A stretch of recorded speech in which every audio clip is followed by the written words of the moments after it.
welcome. I'm Jesse Berst. I'm your host and moderator for today's webinar, and we're going to talk about the most important person in your business life. And no, I'm not talking about your boss, and no, I'm not talking about your regulator. I'm talking about your customers. And in particular, we're going to be talking about breakthrough techniques and technologies for engaging those customers. And not just new technologies, but new information about this new electric power customer who's emerging, their new attitudes, their new expectations. I'll introduce our presenters in more detail later when they can step up to speak. But real quickly, I'm Jesse Berst. I'm the founder and the chief analyst at SmartGridNews, which is the Internet's oldest and largest smart grid site. We're also joined by Patty Durand, who's the executive director of the SmartGrid Consumer Collaborative, which is a coalition of organizations that is set out to create a consumer-safe, consumer-friendly smart grid. Welcome, Patty. Thank you. Thanks for having me. Also with us is Vickie Dorris. She's a solution leader at IBM's Energy and Utilities practice, and she's working on some of the breakthrough ideas that we're going to be talking about a little bit later. Vickie, thanks for joining us. Thank you, Jesse. What we're going to cover today is we're going to talk about today's customer realities, some of the attitudes that are emerging about the grid, some of the key groups or key segments within the larger population. We'll even talk a little bit about some of the attitudes towards various flavors of dynamic pricing. And then today's utility realities is the changing landscape, this gap between customer wants and utility capabilities, and some of the ways that our customer-facing applications are really transforming. And then we'll finish up with some ideas on how to get started, where to start, and how to link this big mass of data that's pouring into actual analysis and useful insights, and then that analysis to link it to actual decisions. And this idea that IBM has started to pioneer called next best action. What's the very next and best thing you can do for that particular customer at that particular time? It's pretty cool. And we'll finish up with some of those case studies and also some benefits of customer analytics. So let me introduce to you our first speaker. Patty Durand is the executive director for the Smart Grid Consumer Collaborative. It's a coalition of organizations trying to promote the understanding of and the benefits of a modernized grid. Before that, she did Smart Grid Research Administration at the Georgia Institute of Technology, which I think is one of the underappreciated sources of smart grid innovation in our country. She was previously state director for the Georgia chapter of the Sierra Club, and before that, she worked in IT with Hewlett-Packard and Compaq Computers. So when I have the chance to introduce Patty, I like to point out that she has the ideal background for this coalition, the Smart Grid Consumer Collaborative, because she's got both smart grid and advocacy and business in her background, and that's kind of the three stools of that coalition. So Patty, welcome. Thank you very much, and take it away. All right. Thank you, Jesse. So what I'm going to be talking about today is our research. Obviously, Jesse set it up very well. And we issued several pieces of research this year. I'm going to start with focusing on consumer voices, which was a follow-up to an earlier piece we released in May called the Smart Grid Consumer Pulse and Segmentation Study. So just before I dive in, a quick snapshot of who we are. We were formed in March of 2010, so we're about 2.5 years old. We're a 501c3 with a focus on research and education. And we have three main types of memberships. A third of our members are utilities, 1/3 of our members are technology companies, and a third of our members are nonprofit affiliates with a focus on energy, with the thinking that all three disciplines were important to have at the table so that we could all influence each other and learn from each other and no one feels disempowered. And our mission is to advance a consumer-friendly and consumer-safe smart grid.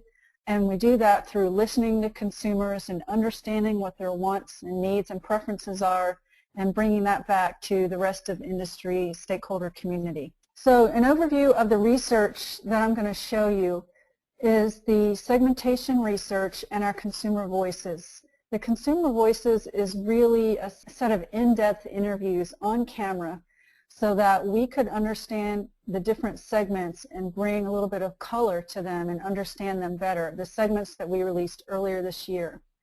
And why is that important? Well, it's really important to segment consumers because in the past, utilities have looked at consumers as a monolith. They've been one block, they've been treated all the same with no choice, and they've been viewed as ratepayers. And there's nothing initially wrong with that. That worked well for 100 years. The problem is that now that we have IT, high-powered communications, wireless data, a whole revolution of communications and technology has occurred the past 24 years. And so the old days of thinking of consumers as a single person with no differences won't be able to continue over the next 100 years. So this is what we found from our Smart Grid Consumer Pulse and Segmentation Study. And you don't really need a research study to tell you this. This is common knowledge. But I think what surprised me is that the depth of the awareness is still quite low.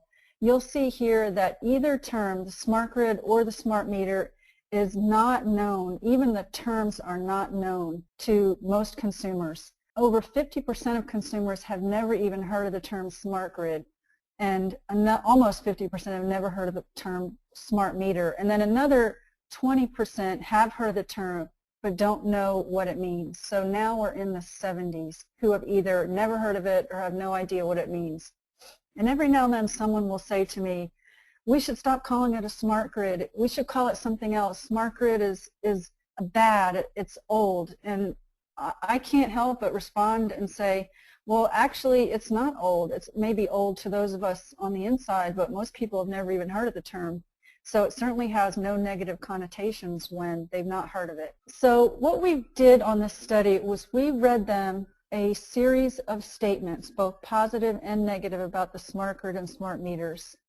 And we asked them what their thinking was on the statements so that we could have an understanding of their values and their attitudes.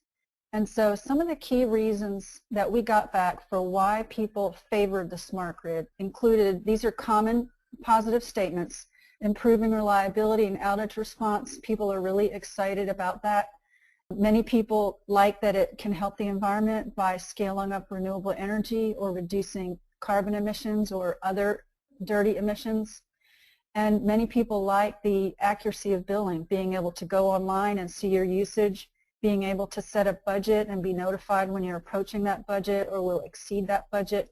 Its overall ability to empower consumers is very appealing. And then some of the other things that were really interesting findings is that consumers also like the idea of different rate plans and even demand response. We read them a basic description of what it was because obviously they don't know what demand response is if they've never even heard of the term smart grid. But after reading them a simple definition, which the original research report, obviously these are just subset slides from the report, but the original research report has the definitions in it that we read to consumers, that they were very interested in demand response because they like the idea of saving money. And they also, again, like the idea of helping the environment or maybe helping to prevent outages or brownouts that demand response is very good at doing. So I wanted to present to you the 5 main segments that were created as a result of the larger study. These segments represent most U.S. consumers, and I'll go through them one by one fairly quickly. But basically, what I want you to see here is that most consumers fit in one of any number of groups, and there are a lot of ways to segment. This is what we came up with. There are others who have done a good job of segmenting too, but I guess the main point I want to emphasize is that it is important to segment because while everyone has a slightly different attitude or opinion about energy, it's not reasonable to create programs and messages to meet everyone's individual attitude. It's not possible.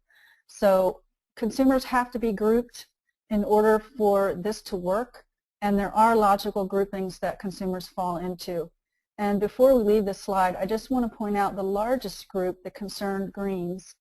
That does not mean that we're saying that 31% of all Americans are environmentalists. Far from it. All this means is that the people in this segment answered questions differently than the other segments, and so we were able to categorize them differently. So this grouping called Easy Street, their key characteristics are that they have the highest levels of education and the highest income of any segments. and that's why we call them Easy Street. They are not interested in worrying about how to manage their energy usage. They can afford to spend what they want to on energy. However, they don't like waste, and they are interested in saving energy for the environmental benefits and to avoid wasting. So this group is not going to respond very easily or necessarily to messages about saving money or empowering you to manage your energy, because they're just not at that place. That's not what they value.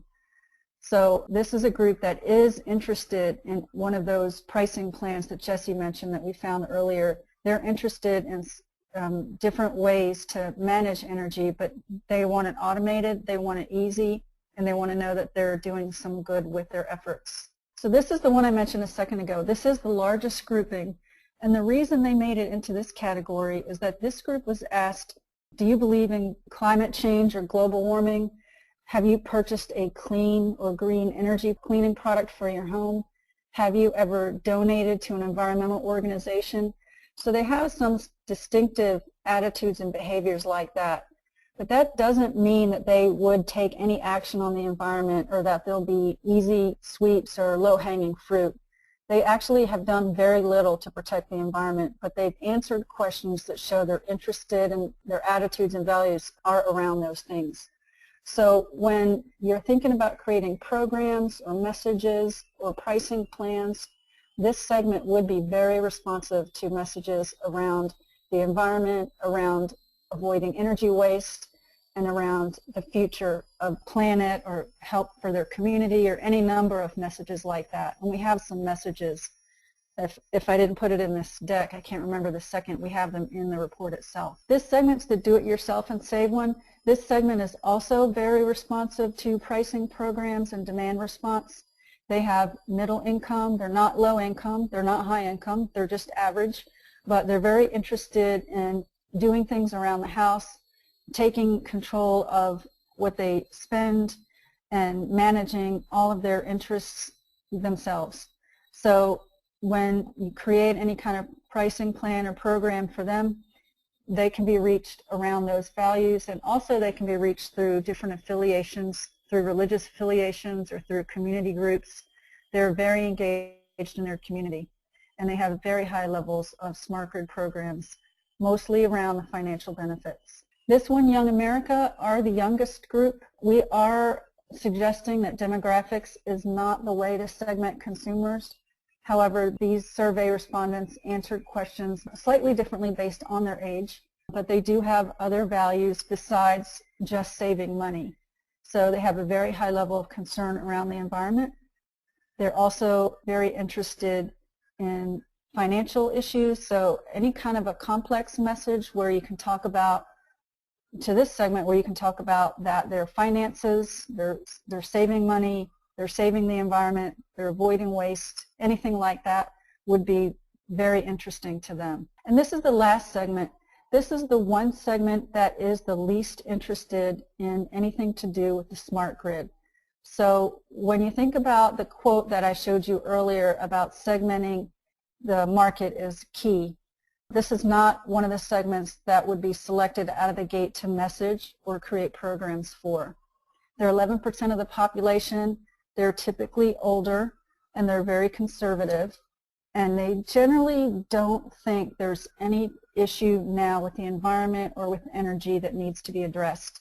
And we have one of the videos, I won't be able to show you today unfortunately, but on one of our videos we have a gentleman in this segment who's sitting at the table with his arms crossed, and he's saying, look, you know, it's not an emergency. If it was an emergency, then we can talk, but there's no emergency here, so I don't really see why any of this needs to happen. I think we should just continue on as we have been, and everything will be just fine. He really represents this segment, so as we think about who to create programs and messaging for, this segment would probably be alienated or irritated from many messages other than just energy efficiency or creating a comfortable home.